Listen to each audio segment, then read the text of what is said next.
right behind me is the Coast Hotel. I'm going to go in there.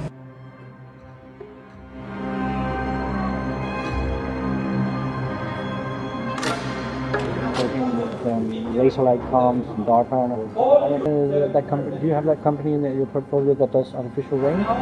There might be people around you that would be alleged to have an inclination to do that. The Black Rock behind us. You know, put sulfur dioxide up there is actually a pretty cheap way to cool down the earth. Oh yeah. Let's say I don't want aluminum oxides in my lettuce. Are you kidding me? A cocktail from the hill that they're spraying above our heads. Yes. You guys work with carbon taxes at all? We are one of the largest climate accelerators. I noticed your wig, so I think we should Let's go. Someone noticed the wig, so we have to get the hell out of here. How you doing, sir? And I support the work you guys are doing. I support what you guys are doing because they said that BlackRock was behind all the climate stuff. Someone noticed the wig, so we have to get the hell out of here.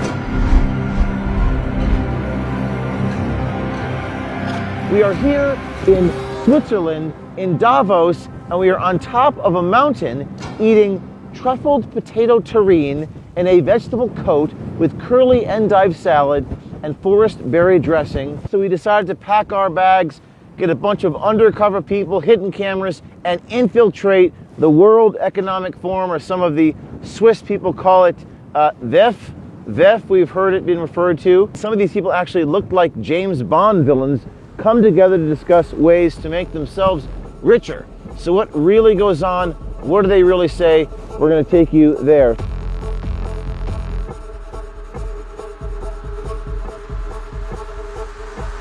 We also built a fake website and a company called Climate Systems Engineering Group. We had a bunch of business cards on our website. We talked about this climate work that we do on behalf of governments. We have investor money. We want to give money to people to do what we're doing and see what they might say. So we're leaving Bad Ragaz, Switzerland. We're headed to Davos, as the Swiss call it.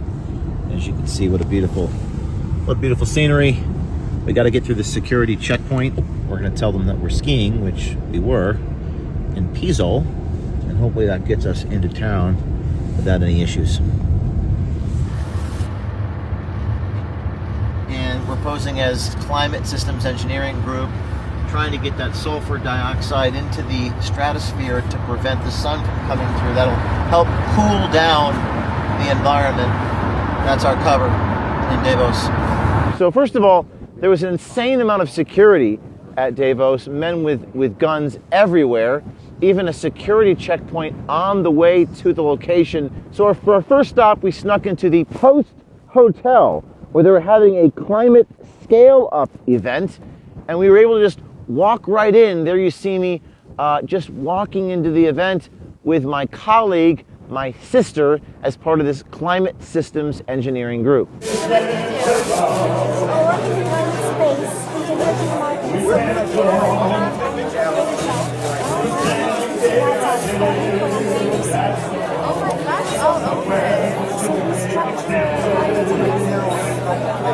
Now there inside that hotel, we met a woman named Sarah Lemnier, who talks about her job implementing carbon taxes and climate credits on governments, businesses, and civilians around the world.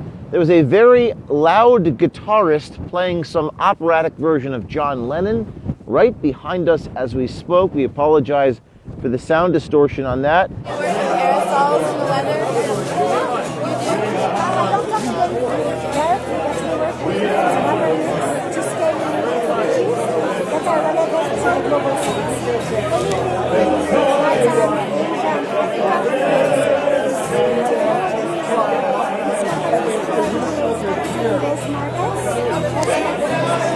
Now, Sarah even boasts that she's in one of the largest climate tax innovators in the United Kingdom, meaning they develop new ways to tax people and governments for the use of carbon. So their idea of reducing carbon emissions is to profit off of it. Are you working with carbon taxes? We are one of the largest climate accelerators. helping carbon taxes? Carbon credits and the whole compliance markets. And we are looking at CBAM, which is one of the new regulations for companies who are exporting into Europe. CBAM, or Carbon Border Adjustments, is a new scheme in the European Union that involves charging additional carbon fees on every item that is imported or exported. This includes steel, cement, aluminum, fertilizers, electricity, and hydrogen.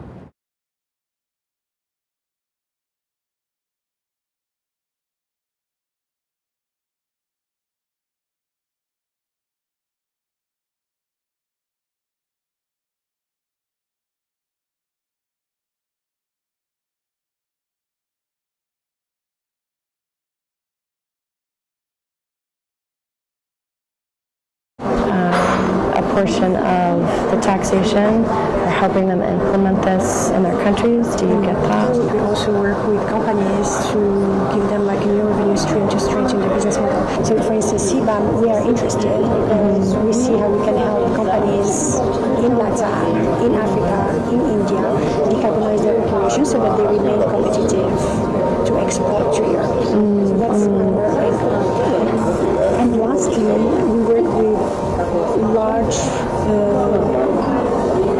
foundation and development partners like the World Bank and institutions to structure investment vehicles for them so that we can bring in and mobilize more capital. The next day, through networking at this event, we were led to another event on the promenade with our fictitious climate engineering group. We were invited to something called the Clean Tech Forum. So you see this sign right here? So we're going to take that to the top of the hill and we're going to try to get into this event.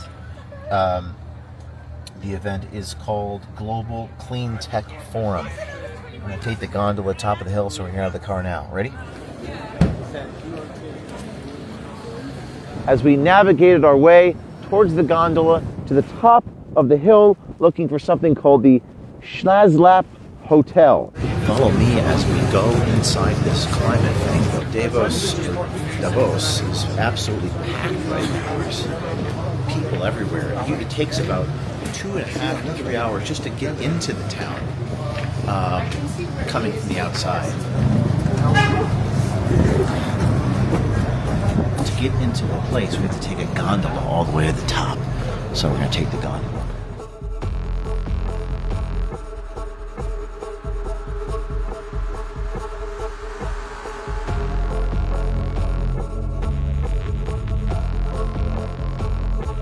Now, in something called the Schlazlap Hotel, high on the top of the mountain in Davos, Switzerland, there were dozens of entrepreneurs on a stage led by this guy, Balbir Singh, who kind of looks like a James Bond villain with a cane. Balbir yells how BlackRock is behind all of it. This is a very, very special moment in Davos' history.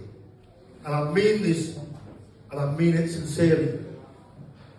Got BlackRock behind us. Now, I had seen these pavilions on the promenade earlier where each company had a place where they were located. There was Palantir, Accenture, Deloitte, and BlackRock. I actually walked up to the BlackRock pavilion, made small talk with the security guard, and thanked them for the great work that BlackRock is doing. How you doing, sir? Where do you guys open tomorrow? When do you guys open tomorrow? It's only you need an appointment. You can go book an appointment over the homepage. Okay. Not possible to go here by open day. Yeah, I was just at the one of the events, and I support the work you guys are doing. I support what you guys are doing because they said that BlackRock was behind all the climate stuff. So I really appreciate that. Got BlackRock behind us. Now, we were expected to be laughed right out of Davos, Switzerland, with this absurd / ridiculous thing with my wig and my absurd little skinny female European cigarettes, but surprisingly, pretty much everybody took this seriously and offered their own experiences with weather modification, SAI, motivations, interests, and told us that they were actually interested in working with us, having them invest in us, or having us invest in them. We talked to this one Swedish guy who said absolutely fantastic. So we invest in these technologies to assist with the warming climate, and the effect of sulfur dioxide in the atmosphere will help block some of the warming, and the particles stay in the air for 1 year. So, and actually we're speaking to some of the airplane manufacturers and to see if they can emit some of our technology into the atmosphere to help with the global warming. That's right. Fantastic. Yeah, climate. I mean, we don't like to use the term climate engineering. It scares people, so we prefer. Of course, but it's but for me, being an engineer, I think that's actually what you do. It's like, yes. You can have financial engineering, you can have, I'm sure, climate engineering, because it involves something that's more scientific. Yes, exactly. You're an engineer, you understand. It's from Sweden, right? Yeah. So we don't like to call them chemtrails. We don't like to use this. So what do you call it instead? Well, we call it aerosol injection. Aerosol. It's kind of like little droplets. Okay. And the droplets form in the air, and they stay there for a year. Yeah. It's modeled kind of a mini volcanic eruption, actually. Yeah. I mean, aviation fuels have some sulfur in them, so it creates some sulfur dioxide emissions naturally, and that does have a cooling effect. Now this guy, Kennedy Ritchie, who runs a company called For Air, spoke on stage, and he says on his website that he wants to, quote, decarbonize the aviation industry. He actually told me he was trying to eliminate contrails entirely, but then brought up cloud seeding. A lot of the work actually came out of the military, so they do this all the time. Have you worked with them at all? No, because they're a little more closed door about their procedures. You ever heard of sulfur dioxide? Yeah. You've heard of that? Okay. Yeah. It's actually pretty cheap to do it. The ability to put sulfur dioxide there is actually a pretty cheap way to cool down the earth. Oh yeah. So opportunity for one or two people to do it is impressive. He went a little further. He's like, it'd be interesting if the government start doing this over each other's territories on purpose. Like if we start getting to weather modification as a government, either good or bad. The closest one I'm aware of is someone called Airborne Snow Observatory. They do some more like weather, I don't want to say modification, but more like upper atmosphere weather monitoring is probably a better term. Yeah. Now, according to the website Airborne, this is what this guy Ritchie brings up, measures snow depth, snow water equivalence, provides highly accurate snowpack data, is a commercial spin-off of NASA's Jet Propulsion Laboratory snow monitoring technology used to help water managers and scientists.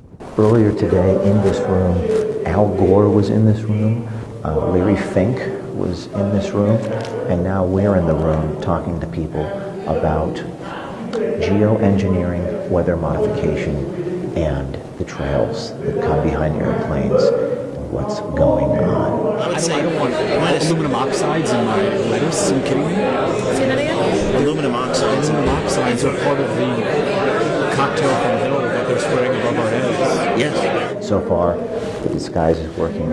Nobody recognizes me. If anything, people are very helpful, giving me their cards. Our camera operator, he got kicked out. We have the hidden cameras. Stay tuned. A lot of these people at Davos, definitely not a fan of Donald Trump. I actually refer to him as Orange Man Bad quite a few times with different officials from the United Nations. Nobody seemed to be a fan of Donald Trump, who will be here in Davos Wednesday of this week. When is the Orange Man getting here? His team is already here. He's speaking on Wednesday, 2 o'clock. Really? I will not be there for that. His name wasn't Lipton iced tea. It was just high tea. We suspected he might have low tea, but he worked at the United Nations for over 16 years. Hi there. Jay, nice to see you. He works where? United Nations. Oh, that's awesome. Yeah, the business ambassador. On this job, but I've been with the UN for like 16 years. You do any education with climate change, and you do anything like that? Yeah. Yeah? I mean, the UN does everything. I mean, we sit in the private sector division of the UN, and we work with over 24,000 companies, so one of them has to be working on that. I mean, in our role, we're not allowed to comment per se. Yeah. In one of the most shocking and interesting interactions I had here in Davos, I met a man from Denmark who works alongside DARPA. That's the Defense Advanced Research Project Agency, and he brings up that people around him would have an inclination to create what he calls artificial rain. He also says that he works with 3-letter agencies. We're looking at Vanguard Technologies. We're creating our own platform. Wow. We're working with laser light comms and DARPA. Well, I've heard of this. Significant, serious stuff. Yeah. Do you do any climate risk work? Climate risk mitigation, yeah, a little bit. You do all of that? Yeah. Do you do it? What do you do? Yeah, so vaguely. We fundraise, we structure capital. I mean, you don't need climate weather modification, geoengineering? Not directly. Indirectly, or? No, but are you in that company? Do you have that company in your portfolio that does artificial rain? Yes, we invest in that. Yes. And are you familiar with this? How about SAI, stratospheric aerosol injections? Oh, yeah. And sulfur dioxide in the atmosphere. So yeah, artificial rain. We work in that space. Yes. Wonderful. Out of the US? Correct. Florida. Yeah. Okay. Florida. Have you done any indirect work with the artificial rain, or No, not yet. Not yet. Do you intend to? There might be people around me that would be alleged to have an inclination to do that. United States? Yeah. And Europe, Central Europe. Well, good. I'd like and to. Even Africa. I know ministers of foreign affairs in a couple of African nations legitimately. This man seemed to be inferencing plausible deniability, not something they would ever talk about publicly, but says he was very interested with working with us. And setting up a space fund together with a friend on behalf of the UAE Space Agency towards doing ground station as a service for island nations. Wow. And we're working with the King of Malaysia to set up a space city. You sound like you're a good man to know. Maybe. Depends on your ethos and your aptitude. I understand. Now, DARPA, out of the Department of War, Department of Defense, and the Pentagon, researches atmospheric phenomena like energy propagation, controlling ice. They focus on sensing, understanding, and mitigating cold weather effects. DARPA, to our knowledge, has not publicly announced a project to create artificial rain. It's actually incredibly rare that you ever even meet an official who would discuss anything like this. Now, at that moment, someone became suspicious and started pointing at me, so I got the hell out of there. I noticed your wig, so I think we should go. Someone noticed the wig, so we have to get the hell out of here. Well, we just got back from Davos. I'm in a secure location. I can't say where I am right now, but yeah, we spoke to a lot of people. Remarkably, the wig, it was like a conversation starter. I mean, I spoke to 2 guys from the United Nations. I spoke to a number of these entrepreneurs with like clean jet fuel, SAF it was called. And I spoke to this one guy from Denmark, and it was remarkable because he actually said that they would think about doing artificial rain, and he works with DARPA, which is a defense agency out of the Pentagon, the Department of War, and works with some 3-letter people. And as I was recording this guy comes up to me, a farmer from this region, and he says he wants to shoot Trump. You are American? American. Oh, the big dog clown. Trump is the clown. Do you not like Americans? This is the best point to shoot. Can we just take a photo of shoot the president? I was going to say shoot the photograph of the mountain, and this guy says shoot the president. That's a turret. He's going to blow him up. Boom, boom, boom, boom, boom. Yeah. This is another edition of The Price is My Life with James O'Keefe, where every Tuesday at 1 o'clock Eastern Time in the United States, we take you inside a major institution. Tune in next week, Tuesday at 1 o'clock. You will not want to miss it.